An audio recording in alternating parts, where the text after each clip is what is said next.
Bonjour et bienvenue sur la chaîne Ici on parlait psychologie. Aujourd'hui, on va parler de l'anxiété, donc chez l'adulte, mais on fera quand même une aparté sur l'anxiété chez l'enfant. Alors déjà, on va définir ce qu'est l'anxiété parce que on va l'utiliser assez facilement, alors que finalement, est-ce que c'est la bonne définition? Pas toujours. Donc c'est bien un trouble psychique, mais qui va être causé par un stress ou la peur d'un danger. Donc ça reste une émotion normale, d'accord, en soi, avoir peur d'un danger réel, de quelque chose de réel, est une réaction du corps qui est normale. Après, si ça devient récurrent ou si ça ne diminue pas en intensité alors qu'il n'y a plus de danger, oui, ça peut poser des difficultés sur du long terme.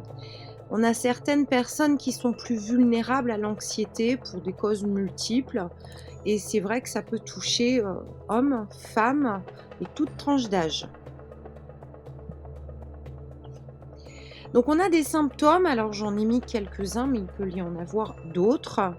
On a des symptômes qui sont physiques et d'autres qui sont plutôt d'ordre, des sentiments. Donc on va avoir forcément le sentiment d'avoir peur de quelque chose. On va avoir peut-être des difficultés à respirer. On peut avoir, jusqu'à des sensations de vertige. Une personne qui va présenter des troubles anxieux peut avoir des problèmes digestifs, des douleurs physiques aussi, tels que les maux de tête, les maux de ventre, ou des douleurs même dans le corps, hein, ça peut être psychosomatique. On peut retrouver des troubles du sommeil avec une difficulté à s'endormir ou des réveils nocturnes sans raison. Ce qui entraîne aussi une fatigue qui va comment dire? Se développer à force finalement si ça devient récurrent ou si ça dure, trop longtemps dans la durée et donc ça peut engendrer des baisses de performance, perdre le moral un peu, cette sensation où on n'est pas en forme, où on peut avoir une vision même négative, plus avoir de projets. Physiquement, on peut avoir aussi de la transpiration excessive, puisqu'on est quand même lié à l'émotion de la peur. On peut avoir l'augmentation du rythme cardiaque, et parfois on peut avoir un besoin de s'isoler, de se mettre, en retrait face, aux autres. Ça peut être aussi bien la famille, le travail, les amis. Et on peut retrouver une personne, qui se sent un peu irritable, ou en tout cas les autres perçoivent cet état, mais ça contribue aussi avec, les baisses de performance, troubles du sommeil, voilà. Tout ça finalement s'entremêle alors qu'à la base le danger n'est pas là ou n'est plus là. Donc il faut demander de l'aide, parce que, alors il y a des personnes qui sont, sujettes à faire, de l'anxiété un petit peu plus, c'est plus récurrent, c'est plus intense. On va avoir les problèmes liés à la dépression. On va retrouver, au niveau des addictions aussi, où la personne, peut avoir un trouble anxieux, ce qui est normal, hein, à cause du sevrage, par exemple. Et les personnes qui présentent, de l'épilepsie sont sujettes à avoir des troubles anxieux. Donc ces troubles, sont plus fréquents quand même chez la femme parce que, d'un point de vue hormonal, elle est beaucoup plus sensible aux variations de l'humeur, au stress, à toutes ces choses. Donc même si les hommes peuvent aussi avoir des troubles anxieux, bien entendu, c'est vrai qu'on va retrouver une majorité, en tout cas, chez la femme. Alors, on a parfois aussi des troubles, qui vont être associés, hein, finalement à cette anxiété. Bon, bah, les phobies, parce que forcément, qui dit phobie dit peur et peut-être que ça se développe en trouble anxieux. On anticipe finalement un danger qui n'est pas, mais en tout cas, il est possible qu'il soit réel. On va avoir des troubles d'anxiété sociale. Ça reprend aussi, cette bulle où je parlais de l'isolement et le retrait, hein, finalement. Vous voyez, il y a un sens là-dedans et le trouble anxieux de séparation, hein, peur de l'abandon, ce genre de choses où la personne, va avoir, peur, de quitter, bébé si par exemple, on est sur, une jeune maternité. L'enfant qui a peur de perdre ses parents, de partir à la crèche ou à l'école, aller au travail, peur de pas retrouver sa famille le soir. Il y a beaucoup d'explications finalement qui peuvent, s'entremêler dans le cerveau et qui vont finalement engendrer ce trouble anxieux. Alors, la prise en charge thérapeutique, en tout cas, elle va permettre de diminuer ces symptômes. Ça ne va pas libérer cette angoisse qui peut être, hein, réelle, mais on peut, en tout cas, limiter un peu ces symptômes avec une prise en charge thérapeutique.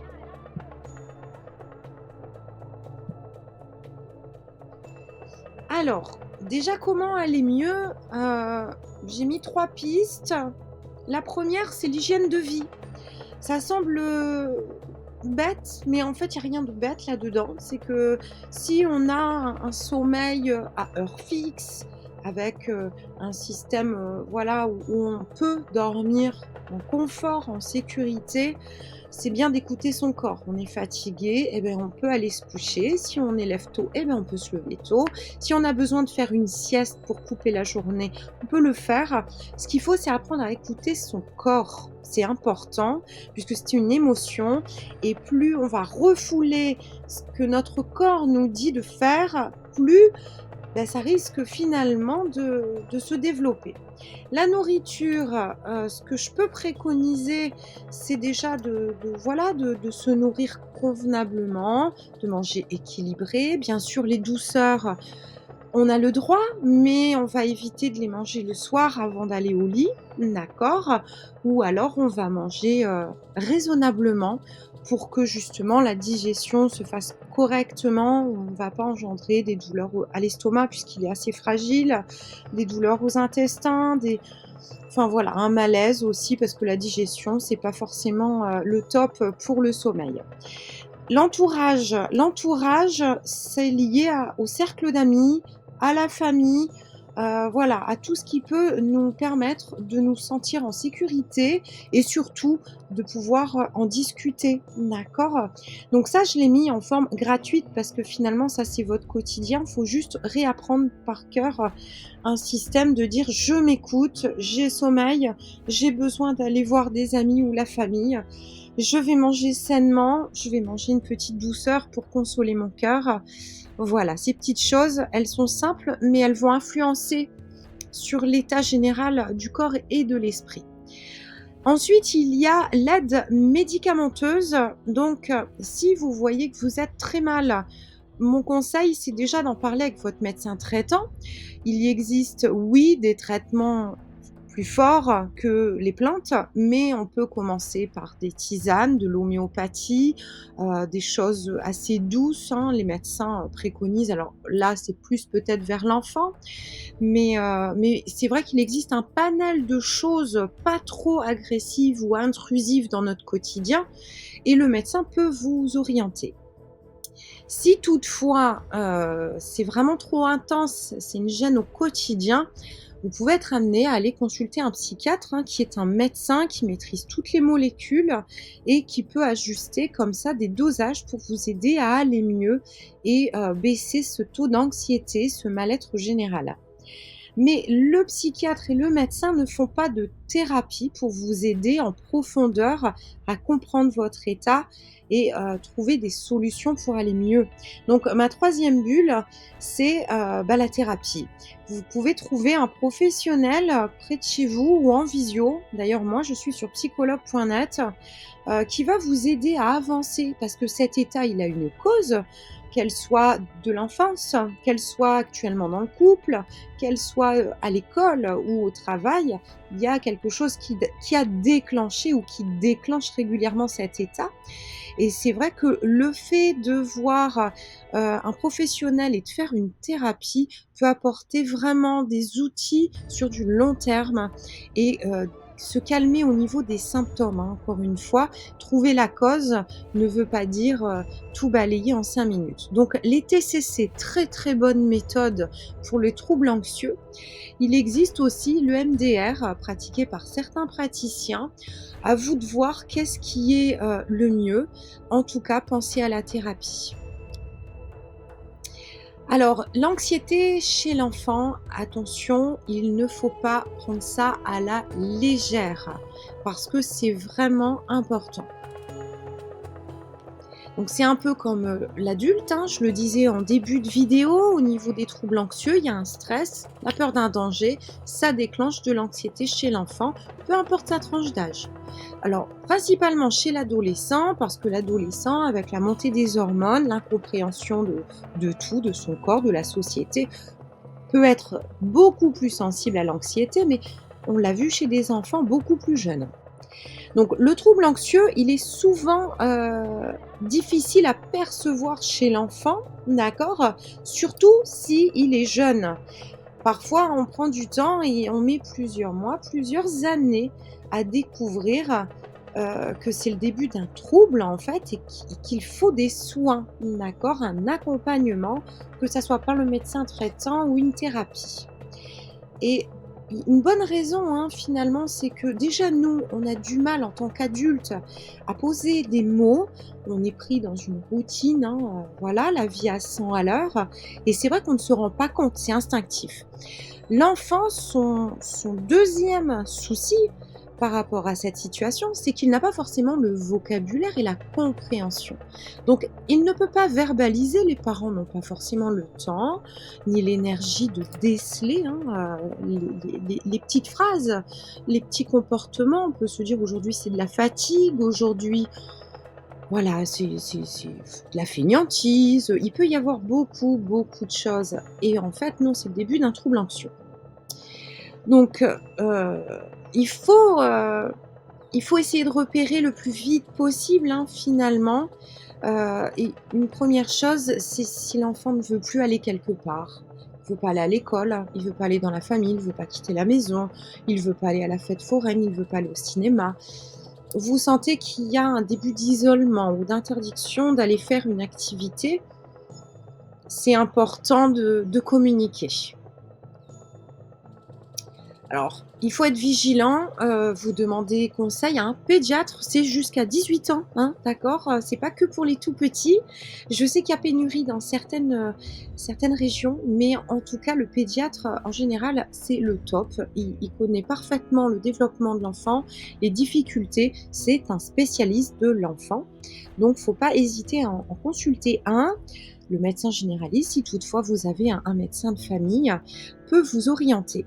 Ce qu'il faut, c'est ne jamais négliger l'enfant, d'accord? C'est pas forcément qu'un caprice, qu'une forme de colère, qu'une fatigue, qu'un rhume. Parfois, ça peut sembler subtil, mais ça peut être lié à beaucoup, beaucoup de causes, notamment le harcèlement scolaire, on en parle beaucoup. Donc, faut poser des questions simples à la hauteur de la compréhension de votre enfant. Lui poser la question comment il se sent dans son corps. Est-ce que la journée s'est bien passée? Est-ce qu'il n'a pas eu de gêne particulière?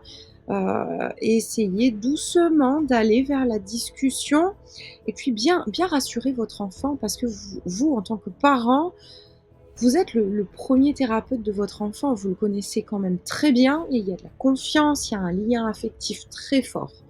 Donc faut pas hésiter à questionner en douceur, lui dire bien sûr que vous êtes là pour entendre ses chagrins, ses angoisses, ses peurs et que si vous n'êtes pas en mesure de lui venir en aide, parce que c'est aussi une possibilité de le verbaliser à votre enfant, vous pouvez lui dire que vous allez l'accompagner chez le médecin, chez le professionnel pour demander une aide supplémentaire. Voilà, donc la vidéo sur l'anxiété, le trouble anxieux se termine. Bien sûr, on n'a pas tout dit, vous vous doutez, mais en tout cas, on a abordé les choses, les principales, orientations, les principaux symptômes. Donc n'hésitez pas à me suivre, hein, sur la chaîne. D'autres sujets sont proposés régulièrement. Si vous avez des questions, vous pouvez aussi m'en poser en commentaire ou d'autres sujets en commentaire et je suis aussi disponible sur psychologue.net. À très bientôt.